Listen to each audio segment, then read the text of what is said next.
था जब हुजूर सर्वे कायनात सल्लल्लाहु अलैहि वसल्लम मक्का से कूच करके हिजरत करके मदीना शरीफ तशरीफ लेकर के गए थे। और वो तशरीफ ले जाने के बाद उन्होंने हजरत शाह खरीदा। उस बाग में मदीना मुनव्वरा की तामीर हुई और वहीं पर हुजूर सर्वे कायनात ने एक जगह बनाया, असहाब सुफ़ा जिसे कहते हैं, दुनिया की पहली यूनिवर्सिटी जहां पर इल्म के लिए इस्लामियात के ऊपर बहस व मुबाहिसा हुआ करता था। हुजूर सर्वे कायनात ने सबसे पहले वो जगह खरीद करके वक्फ कर दिया, मस्जिद बना लिया। वक्फ वहीं से शुरू होता। आप जान सकते हो जो अमल हमारे नबी करते हैं या जो अमल को हमारे नबी ने फरमाया वो इस्लाम है कि नहीं? वो इस्लाम है कि नहीं वकील साहब? तो ये समझिए कि वहीं पर खारिज हो गया। उसने बोलता वक्फ इस्लामी मामला नहीं है, वो झूठ बोल रहा आदमी। वक्फ सरासरी मजहबी मामला, इसको मजहब से अलग नहीं कह सकते। दूसरी बात, जंग ओहद में एक यहूदी हुजूर सर्वे कायनात सल्लल्लाहु अलैहि वसल्लम के साथ थे। मरने से कबल उनके पास 7 बागात थे, 7 बागीचा थे, गार्डन था। उसका नाम है मुखैरिक।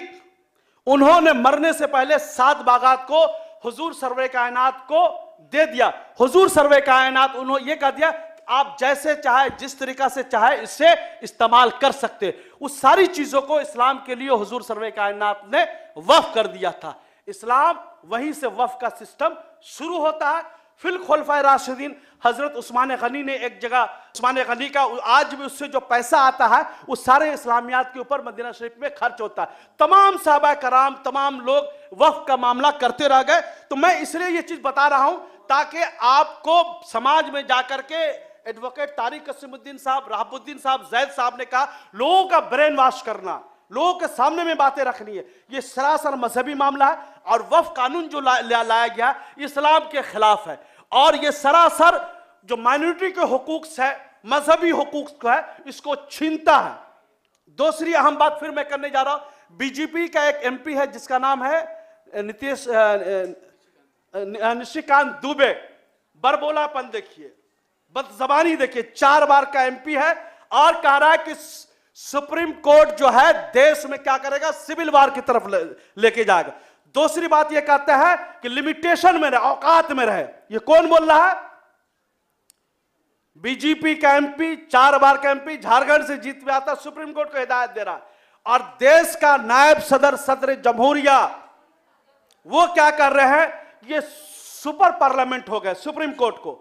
और उन्होंने कहा जो संविधान में आर्टिकल 42 क्या हुजूर 142 है, हाँ न्यूक्लियर पावर, इसको जो खत्म कर दिया जाए, इसको ला करके सब, मतलब वो आप गलत काम कर रहे हैं तो संविधान वही चेंज करना चाहते हैं। तो ये समझिए वक्फ की लड़ाई नहीं है, ये संविधान को बचाने की लड़ाई है, आइन को बचाने की लड़ाई है। सिख समाज के उनको भी बचाना है और जैन समाज को भी बचाना है, जितने भी समाज है सबको बचाना है। हम लोग कई सौ साल से, कई हजार साल से हमारी संस्कृति है, एक साथ खेलते हैं, एक साथ खाते हैं, एक साथ रहते हैं, साते हैं, हर मजहब को एक साथ मिला रहते हैं और भाईचारा यही है। एक ही सब में खड़े हो गए हिंदू मुसलमान, एक ही सब में खड़े हो गए हिंदू मुसलमान, ना कोई रहा बंदा ना बंदा नवाज, हम लोग एक ही सब में खड़े हो गए सब लोग। इसलिए कि अल्लामा इकबाल ने क्या कहा था, सारे जहां से अच्छा हिंदुस्तान हमारा। क्यों कहा था भाई?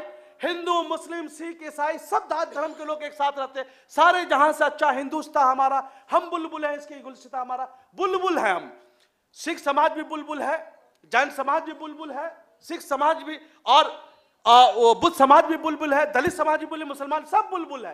तब ये गुलिस्ता बनता है। फिर आगे कहते हैं मजहब नहीं सिखाता आपस में बैर रखना, हिंदी हम वतन है हिंदुस्तान हमारा। एक जरूरी ऐलान के तहत अपनी बात को खत्म करूंगा, इसलिए कि हमें बलजीत सिंह साहब, सदर साहब की भी बातें सुननी है।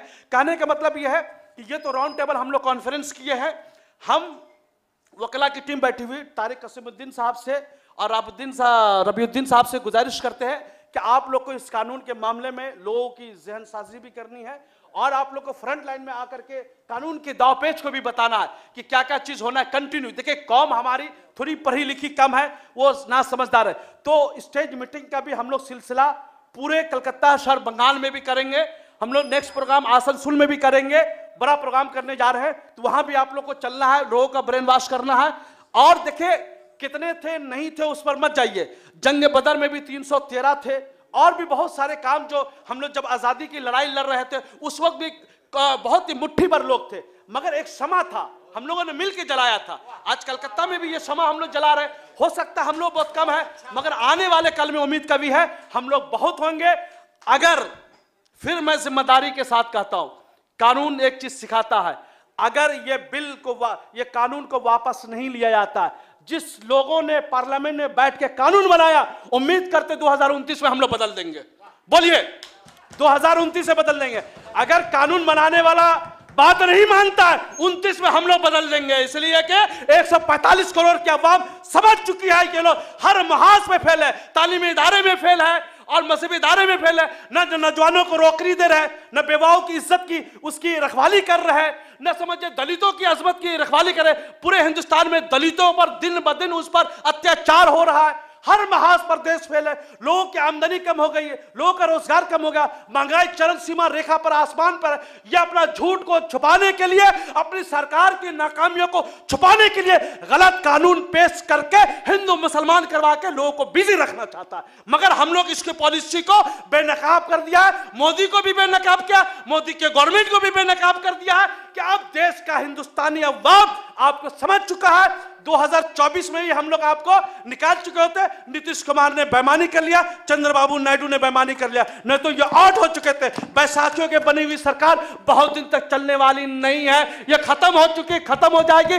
उम्मीद कभी है ये 5 साल भी कंप्लीट नहीं हो पाएगा। हिंदुस्तान जिंदाबाद, हिंदुस्तान का संविधान जिंदाबाद, हिंदुस्तान की सेकुलर अवाम जिंदाबाद। ये काला कानून को संविधान की रोशनी में वक्फ अमेंडमेंट बिल को हम खारिज करते हैं। हम मतलब हिंदू मुसलमान हिंदुस्तान की जनता इसको खारिज करते हैं। न कल माने थे, न आज माने हैं, न क़यामत तक मानेंगे। अगर जरूरत पड़ी इस कानून के लिए भूखे भी रहेंगे, प्यासे भी रहेंगे, नंगे सर भी रहेंगे, नंगे पैर भी रहेंगे, मगर कानून को वापस करवा के रहेंगे।